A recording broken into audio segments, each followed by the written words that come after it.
while we were on a transit from the Portland-Seattle area, on the surface, I was the port lookout, and I saw the most incredible thing that I think I've ever seen in my life. And it had such a profound effect upon my view of the universe and the world that we live in, that I wish everybody could experience this. I saw come up out of the ocean, from beneath the surface of the sea, a huge disc-shaped craft about the size of a Midway-class aircraft carrier, which is tremendous in size. Even though that's one of our smallest carriers there was then, it's still a huge, tremendously big object. Came up out of the ocean and rose into the air and tumbled on its axis and went up into the clouds, and I was awestruck, dumbstruck. And I mean dumbstruck literally. I could not utter a sound.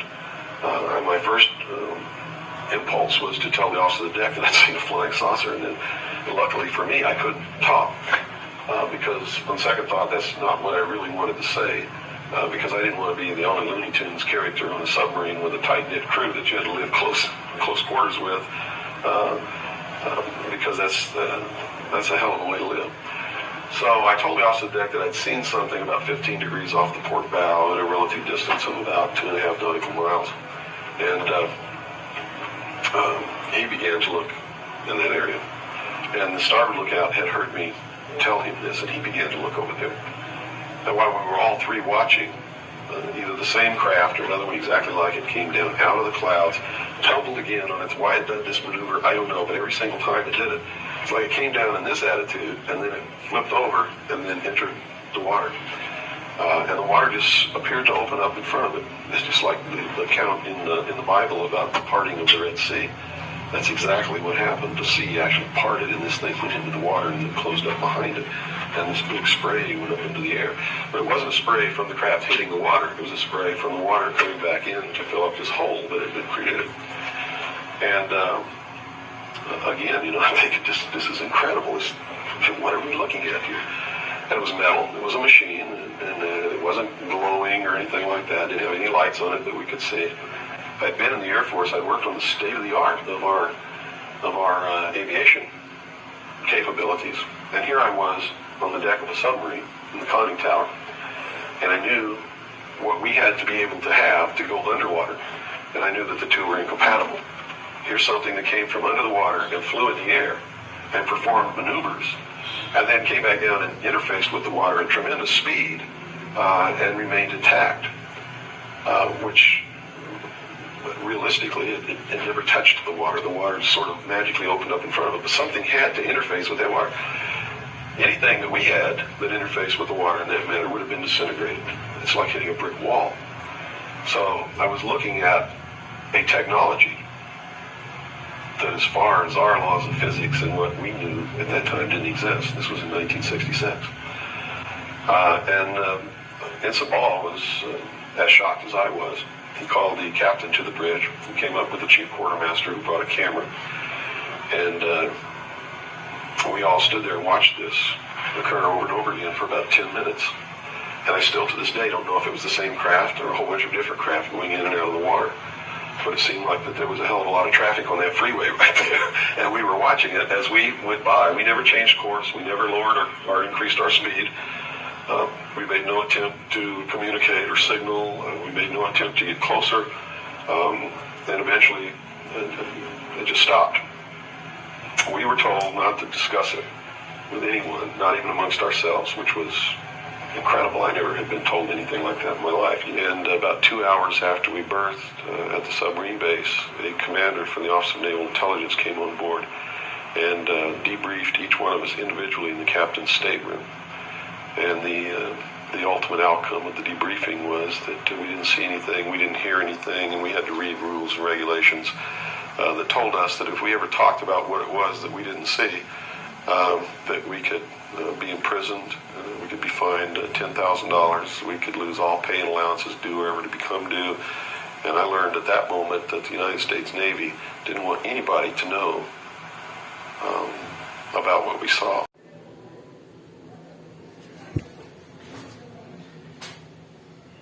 Hi தோழர் தோழிகளே, நம்ம இப்போ ஒரு ஆராய்ச்சியாளரோட voice கேட்டாலும் அவர் யாருன்னா America நாட்டை சார்ந்த Milton William Cooper அவர் வந்து மிகப்பெரிய ஆராய்ச்சியாளர்னா மிகப்பெரிய ஆராய்ச்சியாளர். அவர் என்ன சொல்றாரோ அந்த ஸ்ட்ராங்கா அந்த ஒரு வேர்டு சொன்னார்னா ஸ்ட்ராங்கா இருக்கும். நம்ம எடுத்துக்காட்டுக்கு செப்டம்பர் 11 ட்வின் டவர் உள்ள அத பிளைட் வச்சு இடிச்சாங்கல்ல, இடிச்சுட்டு யாருக்கு பழி போட்டாங்க, யாருக்கு மேல பழி போட்டாங்க? ஒசாமா பில்டானர் மேல. அதுக்கு முன்னாடியே அந்த ஆராய்ச்சியாளர் கூப்பர் வந்து என்ன சொல்லிட்டாருன்னா, அவங்க இடிக்க போறாங்க இலுமினாட்டிகள் 13 ஃபேமிலி அவங்க இடிக்க போறாங்க, இடிச்சிட்டு இந்த இன்சிடென்ட இந்த பழிய யாருக்கு மேல போடுவாங்கன்னா ஒசாமா பில்டானர் மேல போடுவாங்க அப்படின்னு சொல்லி, இது நடக்கிறதுக்கு முன்னாடியே வில்லியம் கூப்பர் கெஸ் பண்ணிட்டாரு. அவர் வந்து எதிர்காலத்தை கணிக்கும் திறன் உள்ளவர். திறன் உள்ளவர்னா எப்படின்னா என்ன சொல்றது, இந்த உலகத்துல என்னென்ன நடக்குதுன்னு சொல்லி முன்கூட்டியே சொல்லிடுவாரு. அவ்வளவுக்கு சக்தி வாய்ந்த ஆக சிறந்த மிகப்பெரிய வல்லுநர்.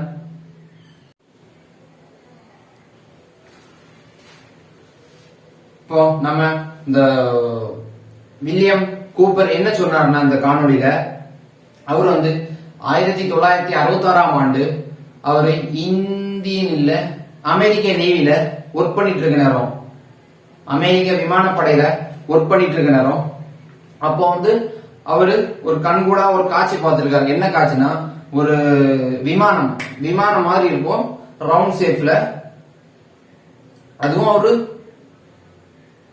தண்ணியில பார்த்திருக்காரு. தண்ணியில எப்படின்னா ஜுயிங்னு மேல போயிருக்கு, மறுபடியும் ஒரு ரவுண்ட் அடிச்சு மறுபடியும் ஜுயிங்னு கீழே வந்திருக்கு.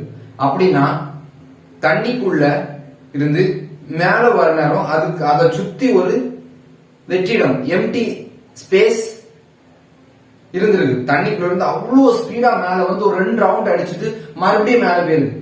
மறுபடியும் அவ்வளோ ஸ்பீட்ல தண்ணிக்குள்ள விழ நேரம் என்ன ஆயிருக்குன்னா, தண்ணியில அப்படி விளவிருக்கு, தண்ணியில அப்படி இடம் விட்டுருக்கு கடல்ல. இப்ப நம்ம எக்ஸாம்பிள் ஒரு பாத்திரத்துல நம்ம தண்ணி எடுத்துட்டோம்னா, ஒரு சின்ன ஒரு கோலி குண்டுல அதை நம்ம போட்டோம்னா என்ன ஆகும்னா, அது முங்கிட்டு தண்ணியும் டச் பண்ணி உள்ள போகும்.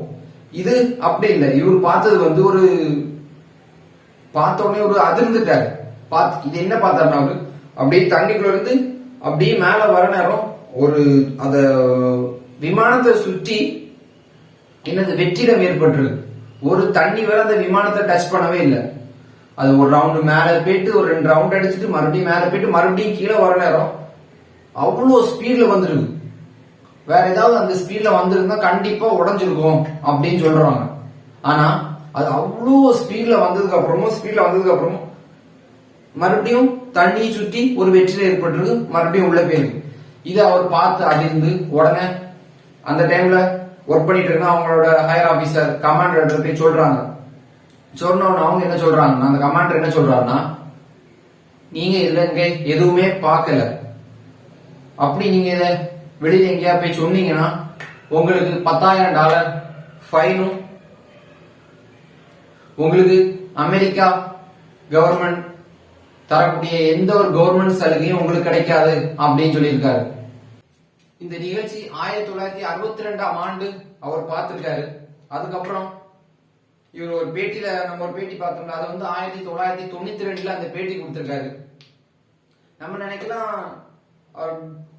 வில்லியம் கூப்பர் வந்து ரொம்ப ரொம்ப பிரில்லியன்ட், ஏன்னா அவர் இப்படி கோமாளித்தனமா பேசலாம்னு நம்ம நினைக்கலாம். ஆனா அது இப்போ சமீபத்துல உண்மை செய்தியாயிட்டு ஆயிருக்குது.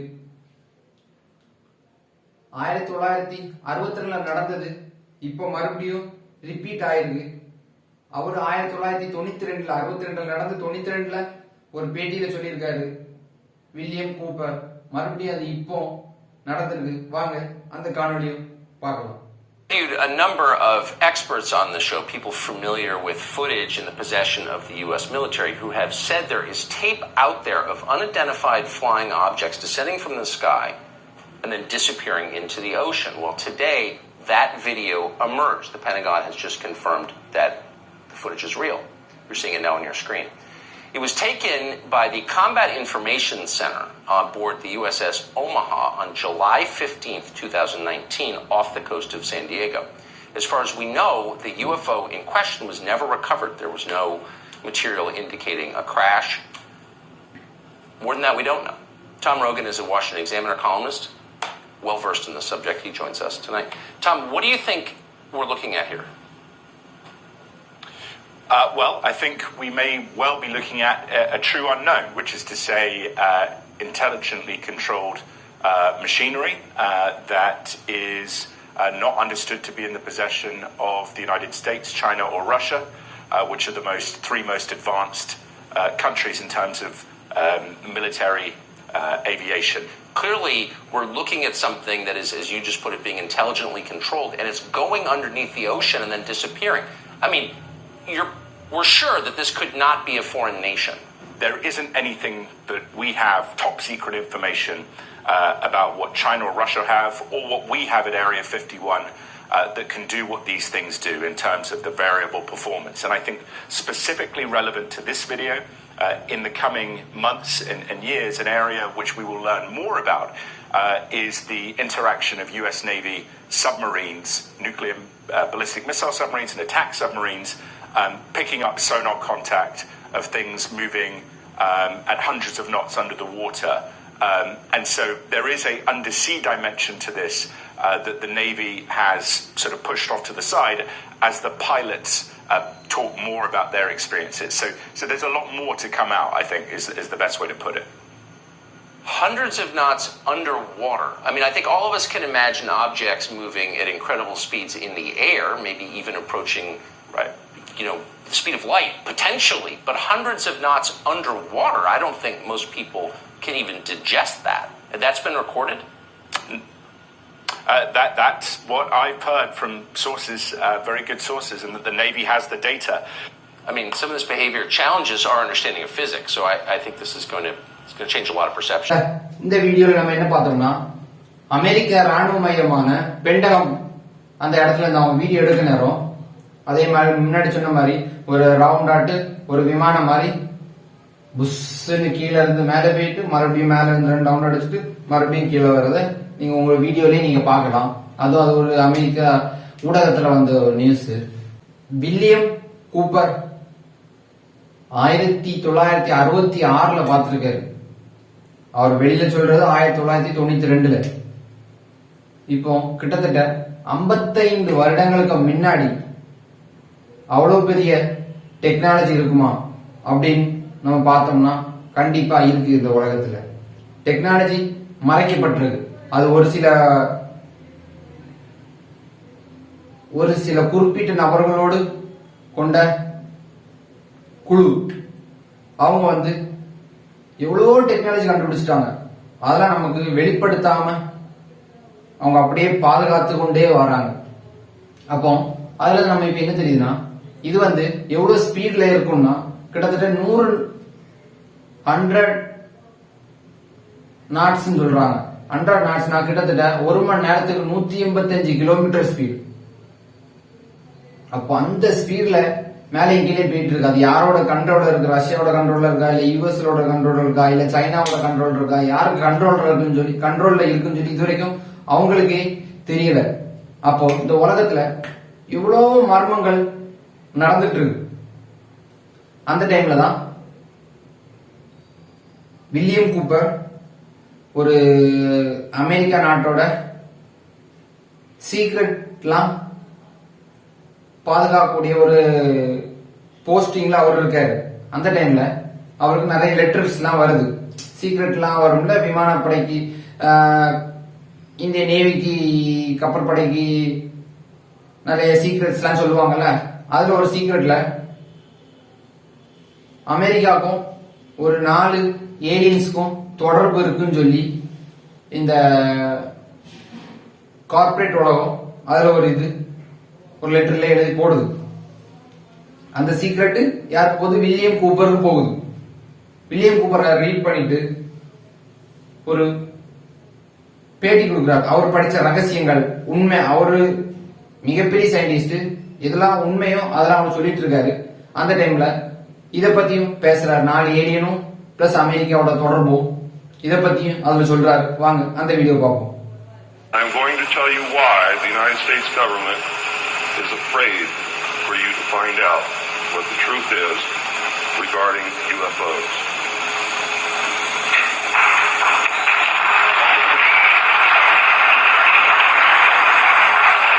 இருந்து நம்ம என்ன சொல்றோம்னா ஏலியன்ஸ் இருக்காங்கன்னு சொல்லி இந்த உலகத்துல உள்ளவங்க பேசப்படுவாங்க.